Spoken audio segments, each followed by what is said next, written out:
okay, I'd like to talk about the fundamental theorem of calculus. Now, it's two parts, so this first video is about FTC, fundamental theorem of calculus, part 1. And so this statement is a little bit weird, maybe at first. What we're really saying with the fundamental theorem of calculus, both part 1 and part 2, is that integration and differentiation are reverse processes. So if we want to take the integral, we're really going to end up just taking the antiderivative. We don't have to do all that nonsense with taking the limit of a summation and all that. So, but we have to get there so that we can do that. So the way this is stated is if f of x is continuous on an interval a, b, then if I define a function by taking this integral, okay, so wait, wait. This is something that you will see, and you will continue to see it throughout when it comes up now and again. You can indeed define a function with an integral. Okay, this is the very first time we're going to see it. But what is this really, what we're saying when we define a function with this integral?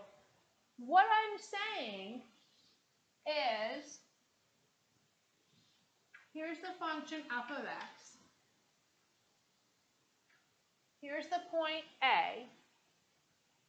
And what is this g of x? Here's some point x. And x ranges between a and, let's say, b is over here somewhere. We don't really need b in the picture. But what's happening is that this x is moving, x is ranging. And so what this guy is, this g of x is just this area, right? This is the area under that curve from a to x. Obviously, if I change x to make it bigger, the area is going to be bigger. So it makes sense to define that as a function. It's going to be a function of where x is, how big my area is. So I can do this. It maybe looks a little bit weird at first, but I can do it. And because I don't want to confuse this x and something in here, I'm going to put t in here for the variable of integration. Okay? Because when I'm going to look at what this means, I'm going to be looking at, all right, this guy, we're doing the integral, we're thinking, you can think of it as taking the Riemann sum there. Okay, so anyway, so that's the picture. This area, so area is g of x. So you can even, instead of, I called it g because your book calls it g, but really, we could just call it a. That probably you can't see that very well. Doesn't really matter. So if we do this and we write down this integral, then we end up with this function, which function means this area. And it turns out this function is continuous, it's differentiable, and most importantly, its derivative is what's inside the integral. So I'm not sure you can see this, but it's the prime here, right? The derivative of the integral is the function itself. Okay? So there's one way, this is one way of writing this. I personally do not like this business with the f and the g. I'll use it a little bit, but I find it much easier to remember the fundamental theorem of calculus, part 1, when we use the Leibniz notation, and I will call it FTC1. Okay? So what you can do is write that the derivative of this integral is the function itself. So really, for me, this is the easiest way of remembering this. Part 1. By the way, I will say we'll talk about part 1 a little bit. We'll talk about part 1 in this section. For the most part, of course, for the rest of the course, we're going to use fundamental theorem of calculus part 2. Okay? But it is important to know what the fundamental theorem of calculus part 1 looks like. And because once you know part 1, part 2 comes easily. It's just that we use the part 2 to figure out the antiderivatives. What I would say, I'm not going to go through and prove this for you in this video. There's another video for that if you're interested in the actual proof of the fundamental theorem of calculus. I'm going to maybe give a little bit of the flavor of it here, just real quick. but there's also a video of the 3 blue, 1 brown. He discusses this in a very nice way. It's worth watching that one as well. So just to really kind of give a flavor of the proof here, here it is. We'll go back to this picture that I drew down here and think about, let me get rid of that for a minute. Think about what's going to happen here, right? So my area, which we'll call G of x, well, let's just call it A of x. A of x is the shaded area.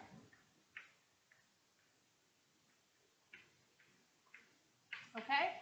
So that is this integral. Right?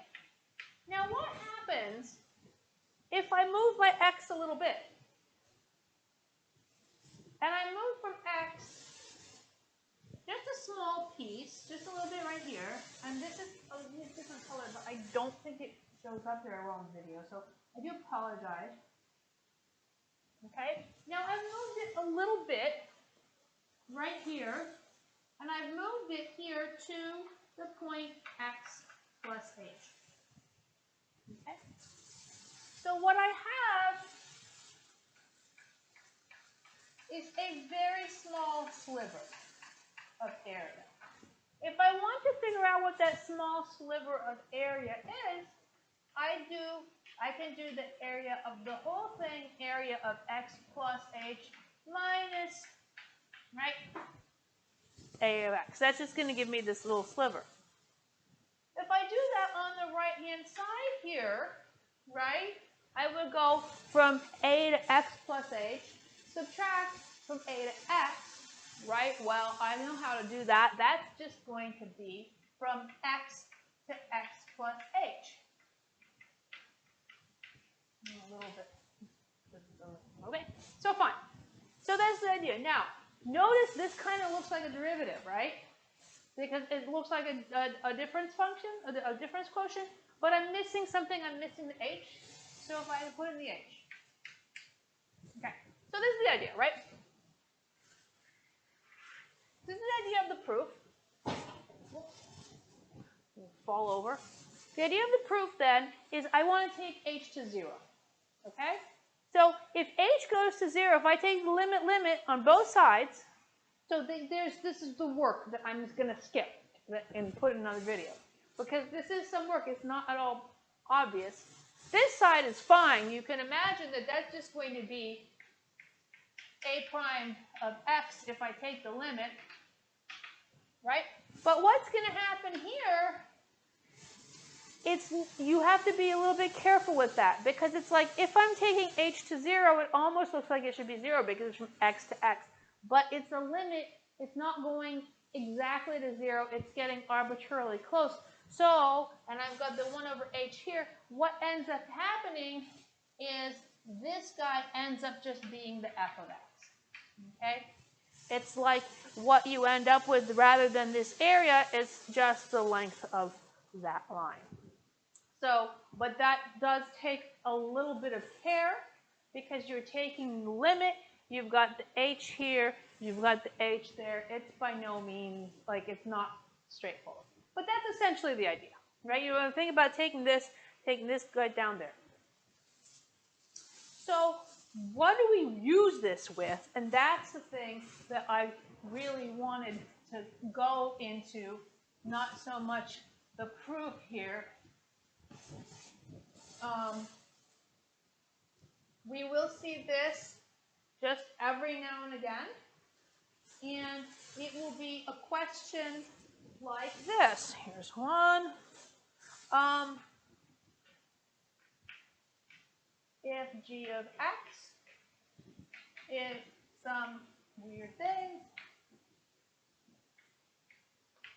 ln of 1 plus 2 squared, what is g primed of x? Something like this. I believe this is the way it's worded on the website. Okay, so what do they want to do? They want to do this, right? g prime of x. It's just d dx of your g. It's just d dx of this integral.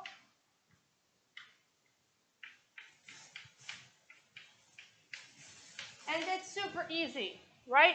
Because what this says is you just put in, you get the derivative and the integral are inverse processes. They kind of kill each other out. And what happens, you just shove in x for t and you're done. So this is a very easy problem. Right? You don't have a dx because the integral and the derivative kill each other, right? They're not all this easy, right? Of course. You have to be careful. It has to look like this. Right? X, X in the top. If there's something else going on, you might have to use some properties of integrals, right? If it was negative x to x, right, you would have to put in some kind of a in the middle, 0 in the middle, whatever. You would, or if it was the other way, you might have to use a property of integral to flip it. So there's some examples like that. But the most complicated one is going to be something like this. You have one here.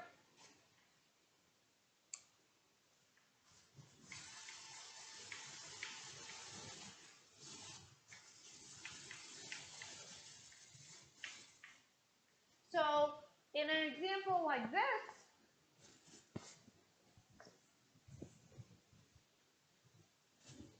it's more complicated because you don't just have x up in there in your limits. You have a function, so you're going to have to take care of that function. Okay? So how do we do this? Okay, what we do is we use substitution, and we're going to use the chain rule. I'll show you. So if I do dg dx, I'll start back here. You have plenty of space. That's going to be this.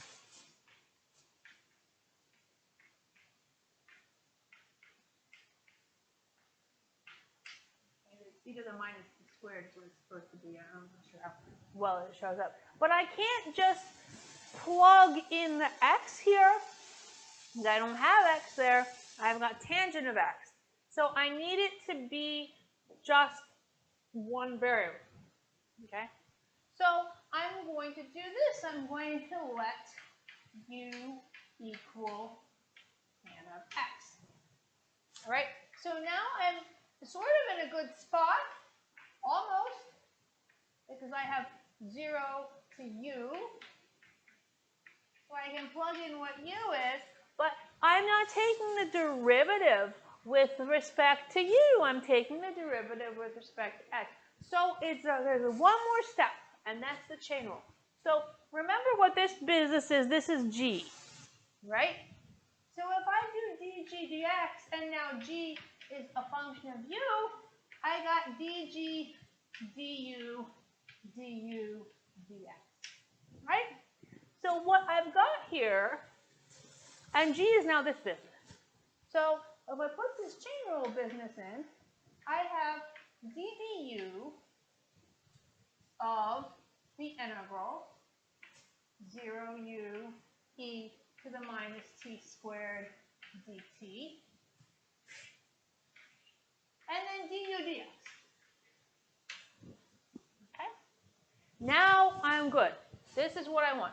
I'm going to move this up here for a second and erase it down here so that I can continue working my problem underneath here. Now the reason I'm saying now I'm good is we can now look at the statement of my theorem, and the statement of what I'm using here. I'm going to be, now I see these match up perfectly. These now match up perfectly. Okay? So I just can use this theorem, which is going to tell me put in a u to the minus to put in for the t. Okay, so that's going to give me e to the minus u squared for this first part. Now I have a du dx, okay? So here's u is equal to tangent, so du dx is secant squared. Okay, and that's fine, except I now have it all mixed up with u's and x's. Now make sure that everything in the end has an x. If I started with x's, everything has to be put into x's. So that's going to give me minus tangent squared x times secant squared x. Okay, so that is my answer.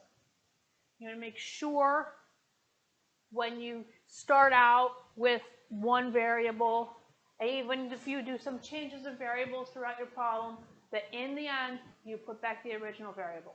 Something we do all the time in this class. It's important to finish it up right.